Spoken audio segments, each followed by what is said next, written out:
The moment you let your children start making your decisions, no matter how loving they are, no matter how good their intentions, is the moment you begin to disappear. I don't mean that metaphorically. I mean it clinically. I've been a psychologist for over 40 years. And in those 40 years, I have sat across from hundreds of men and women, smart, capable, experienced human beings, who came into my office somewhere in their late 60s or early 70s, and they all described the same feeling. I don't know who I am anymore.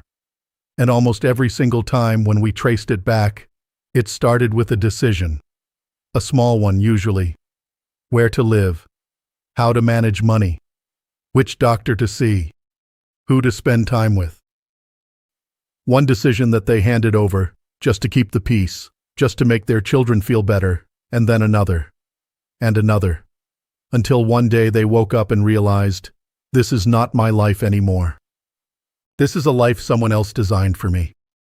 Today, I'm going to talk about 5 specific decisions that you must never surrender to your children. Not because your children are bad people. They're probably wonderful people. But because your life belongs to you. And keeping it that way is not selfish, it is essential. Stay with me.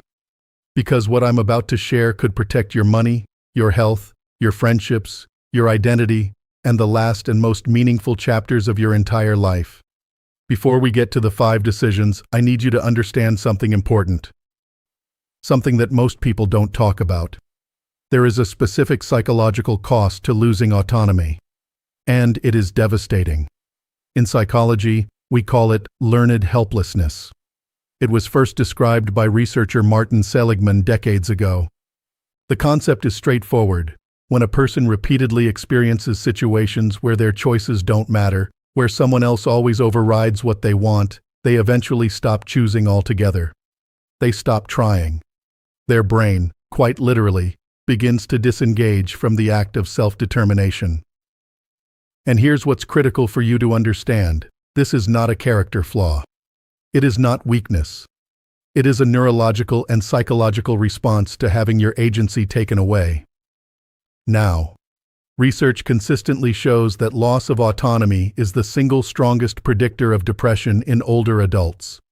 Stronger than physical illness. Stronger than financial stress. Stronger than even the death of a spouse.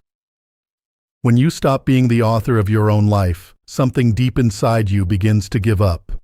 A survey by the National Institute on Aging found that over 67% of adults over 65 reported having at least one major life decision overridden by an adult child in the previous year. 67%. And most of them described it as something that just happened. Not a dramatic confrontation, but a slow, quiet erosion. That's what I want to stop today. And I want to be clear, I am not here to paint your children as villains. Most of them are acting out of love. But love, without boundaries, becomes control. And control, even well-intentioned control, can take everything from you. So let's talk about the 5 decisions. Decision number 1, where you live. This is the one your children will push hardest. And it is the one that costs you the most. The conversation usually sounds something like this. Mom, we just worry about you being in that big house alone. What if you fall? What if something happens? We found this really nice community. You'd love it. Everyone's your age. And you might think, they have a point. Maybe it is time. But here's what I need you to hear. There is a profound difference between choosing to move on your own terms, in your own time, and being pressured into moving before you are ready. Your home is not just a building. It is the physical container of your identity. The chair where you read for 30 years. The garden you planted with your own hands. The kitchen where you cooked 10,000 meals. The bedroom where you said goodbye to someone you loved. These things are not replaceable. And when they are taken from you prematurely, even gently, even lovingly, the psychological damage is real and measurable. A study published by researchers affiliated with the Mayo Clinic found that forced or pressured relocation in older adults significantly increases the risk of cognitive decline, depression, and physical deterioration within 18 months. I'll tell you about a patient of mine. I'll call him Harold. Harold was 72 years old, sharp as a tack, physically active, managing his home without any problems. But his daughter, a caring, devoted woman, was terrified every time she visited. The stairs, the neighborhood, the what-ifs. She spent 3 years gently, persistently nudging him to sell. And finally, Harold gave in. Not because he was ready, but because he was tired of the conflict, and he wanted her to stop worrying. 2 years after moving into an assisted living facility he didn't need, Harold sat in my office and said something I've never forgotten. I look in the mirror and I don't recognize the man looking back. He hadn't had a single fall. He hadn't had a medical emergency. He'd simply been removed from everything that made him Harold. So here is your stand on this decision. You have the right to age in place as long as you choose to. And when, if, you decide to move, that decision belongs to you. Practical tools. Look into AARP's HomeFit checklist. Schedule an independent aging-in-place assessment, not one arranged by your children, but one you initiate yourself. Modify your home proactively. This removes the ammunition from the conversation. And if your children raise the concern, here is what you say, calmly and clearly. I appreciate that you worry. I will consider moving when I decide I'm ready, not when you're scared. These are two very different things. Decision number 2, your money and estate planning. The second you hand over your finances, just to make things easier, just so someone else can keep track, you have signed a blank check. I want to give you a number that should stop you cold. According to the National Council on Aging, 60% of elder financial abuse is committed by a family member. Not strangers. Not scammers. Family.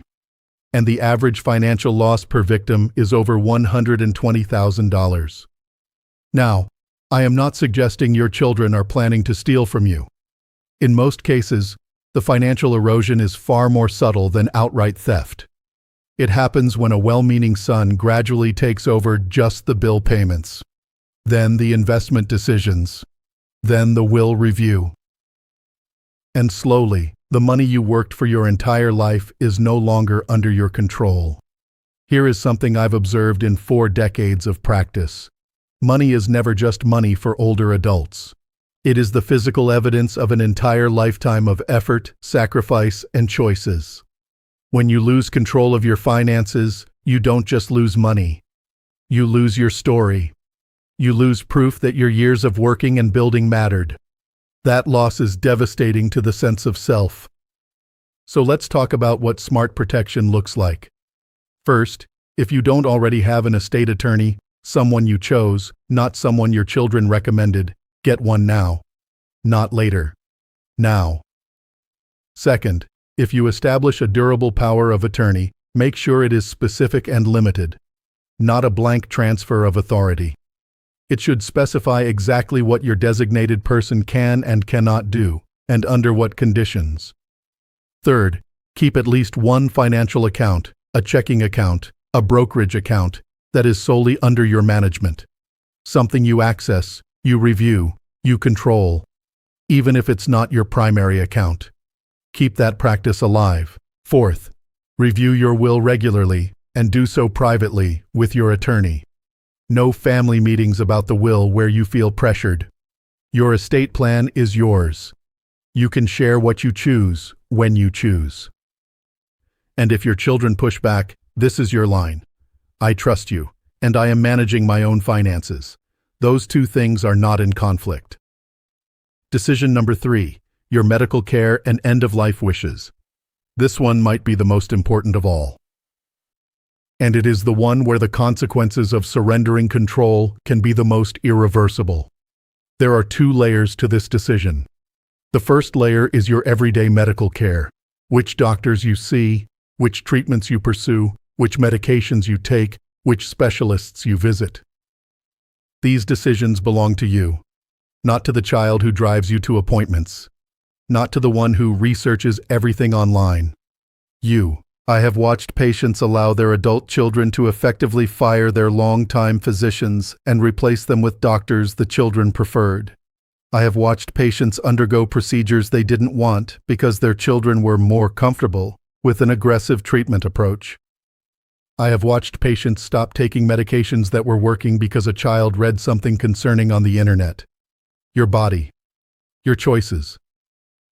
The second layer is harder to talk about, but I'm going to talk about it directly, because in 40 years of practice, I have learned that avoiding this conversation causes far more pain than having it. End-of-life care. If you do not document your wishes, clearly, legally, in writing, someone else will make those decisions for you. And I promise you, with complete certainty, no matter how well your children know you, they will get it wrong. Not because they don't love you, but because no one knows your wishes better than you do. And under pressure, under grief, under fear, even people who love you will make decisions based on their needs, not yours. I once worked with a family who spent 4 agonizing days arguing around a hospital bed about whether to remove their mother from ventilator support. The mother, in her 70s, had mentioned to her daughter that she never wanted to be kept alive by machines. She had mentioned it once, at the dinner table, years before. But she had never written it down. And in those 4 days of disagreement, in the noise of that argument, her actual voice, the voice she had a right to have heard, was completely absent. Don't let that be your story. Here is what you need, and you need it now. A living will, a legal document that states your wishes for medical treatment if you are unable to speak for yourself. A healthcare proxy, someone you choose to make medical decisions on your behalf. This does not have to be your oldest child. It does not have to be any of your children. Choose the person who will honor your wishes, not the one who will fight hardest to keep you alive against your stated preferences. A POLST or MOLST form, completed with your personal physician, specifying your wishes regarding resuscitation, hospitalization, and comfort care. These 3 documents are an act of love toward your family. They remove the burden of impossible decisions from the people you care about. And they are the loudest possible statement of who you are and what you value, even when you can no longer speak. If you feel strange talking about this, I understand. But I want to reframe it for you. Talking about death is not morbid. It is the most loving and the most powerful thing you can do for everyone, including yourself. Decision number 4, your social life and relationships. This one sneaks up on you. It doesn't look like control. It looks like concern. Dad, are you sure you should still be driving? Mom, I'm not sure that woman is a good influence on you. We just worry about you spending so much time alone with people we don't know. Little by little, your world gets smaller, and smaller, and smaller. And you don't even notice it happening until one day you realize you haven't seen your friend Margaret in 4 months. You stopped going to your book club because the drive was a concern. You canceled the trip to visit your college roommate because your daughter said it seemed like too much. Here is the science on why this matters enormously. Researcher Julianne Holt-Lundstad at Brigham Young University found that social isolation is as damaging to physical health as smoking 15 cigarettes a day. 15 cigarettes. Every single day. Social isolation in older adults is one of the most powerful accelerators of cognitive decline. It raises cortisol. It suppresses immune function. It accelerates the biological aging process at the cellular level. When your children shrink your social world, even with the best of intentions, they are not keeping you safe. They are putting you at serious risk. And there is one dimension of this that almost no one will say out loud, so I will. If you are widowed, and you choose to date, or even just to seek companionship, your adult children may resist this strongly. Sometimes the resistance is framed as concern for your emotional well-being. But in my clinical experience, the resistance is very often about inheritance. About what might change in the will. About a new person being welcomed into the family. About fear of losing their place. This is deeply human. I understand it. But it is not your problem to solve. You have the right to love again if you choose. You have the right to companionship. You have the right to decide who sits at your table. Your social life is yours. Here is your line. When the pressure comes, you can share your concerns with me. You cannot make my friends for me. That is not love. That is control. And I know you're better than that. Decision number 5. Your daily identity and purpose. This is the quietest one. And in many ways, it is the deadliest. Because it doesn't come all at once. It comes in small, reasonable-sounding pieces. Mom, let me do the gardening. You don't need to strain yourself. Dad, I really don't think you should be doing that woodworking anymore. It's too dangerous. Why do you need to travel alone? That seems like too much at your age. Let us handle that. You just rest. Each of these sounds caring. Each of these sounds like love. But together, they add up to something devastating. They add up to a life where you are no longer doing the things that make you who you are. In psychology, we call this identity foreclosure. It happens when the activities, roles, and practices that define a person's sense of self are gradually eliminated. And when it happens to older adults, the consequences are not just emotional, they are physical. Loss of purpose raises cortisol levels chronically. Chronic cortisol elevation causes systemic inflammation. Inflammation accelerates neurological decline, cardiovascular disease, and immune dysfunction. Your sense of purpose is not a luxury. It is a biological necessity. Researchers studying the Japanese concept of ikigai, which translates roughly to reason for being, found that older adults with a clear and active sense of purpose lived, on average, 7 years longer than those without one. 7 years. So when someone takes away the garden, or the woodworking shop, or the solo road trip, or the volunteer work at the library, they are not protecting you. They are shortening your life. And I want to say something now that I want you to carry with you long after this video ends. Your children love you, but they did not live your life. They don't know what it felt like to build something with your hands. They don't know what that first cup of coffee in a garden you planted feels like at 7 in the morning. They don't know what the open road means to you, or what it cost you to earn the right to travel it alone. Only you know what makes you feel alive. And only you have the right to decide when to stop. Don't let anyone, no matter how much they love you, make that decision for you. Now, I want to give you something concrete. Because everything I've said today is only useful if you can actually act on it. And I know what some of you are thinking. This sounds great, but I don't want to start a war with my kids. You don't have to. In fact, the most powerful thing you can do is initiate these conversations yourself, from a position of clarity and calm, before they come to you with their concerns. Don't wait for the confrontation. Own the conversation. Here is a 3-step framework I call the empowered conversation. Step 1. Acknowledge their love. Don't begin by defending yourself. Begin by recognizing that their concern comes from a real place. I know you worry about me because you love me, and I am grateful for that every single day. This disarms the dynamic immediately. It tells them you are not dismissing them. You are not angry. You are simply clear. Step 2. Draw the line with kindness. And because I love you back, because I want our relationship to stay strong and honest, I need you to understand something. This decision is mine to make, not ours. Mine. Say it simply. Say it without apology. Say it without anger. Step 3. Offer them a specific, meaningful role. Here is the key move that most people miss. Don't just close the door. Open a different one. Here is how I'd love your help. Turn them from a person who overrides your choices into a person who supports them. Give them a role that is real and useful.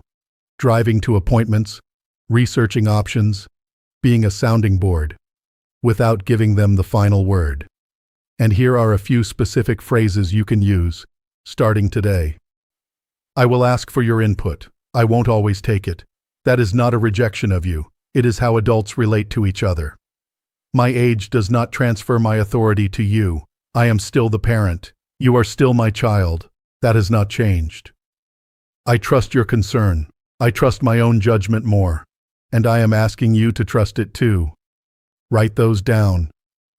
Practice them. They will feel strange at first. That is completely normal. You have probably spent years accommodating and softening and giving way. Speaking clearly about your own authority takes practice, but it gets easier. And it is worth it. Let me bring this home. We've talked about 5 decisions today. Where you live, how your money is managed, your medical care and end-of-life wishes, your social life and relationships, your daily identity and sense of purpose. 5 areas where your children, out of love, out of worry, out of their own fear of losing you, may be quietly taking the pen out of your hand. And I want to end with this. The goal of aging well is not to need less help. Everyone needs help at some point. There is no shame in that. The goal of aging well is to remain the author of your own story, right up until the very last page. That is not about doing everything alone. It is about making sure that the decisions, the real decisions, the ones that shape how you live and who you are, remain yours. This week, I want you to do one thing. Just one. Look at those 5 areas. Choose the one where you feel your voice has been the quietest, where someone else's preferences have been slowly replacing your own. And write down, not for anyone else, just for yourself, what you want. What your answer is. What your choice would be if no one else's feelings were in the room. Then, this month, I want you to have one conversation. Not a confrontation. A conversation. Initiated by you, on your terms, from a place of clarity. Tell your family what you want. Tell them what you're keeping. Tell them how they can help without taking over. You've earned this life. You have spent 60, 70, 80 years making hard decisions, doing difficult things, loving people who weren't easy to love, building something real. Don't give it away now, not even to the people you love most. If this video spoke to you, please share it with someone who needs to hear it. A friend. A sibling. Someone you know who is quietly losing ground. And if you haven't subscribed yet, every single week on this channel, I bring you the psychological tools to help you live your final decades with full power, full clarity, and the kind of dignity you have always deserved. I'll see you next week. Take care of yourself. That's your job.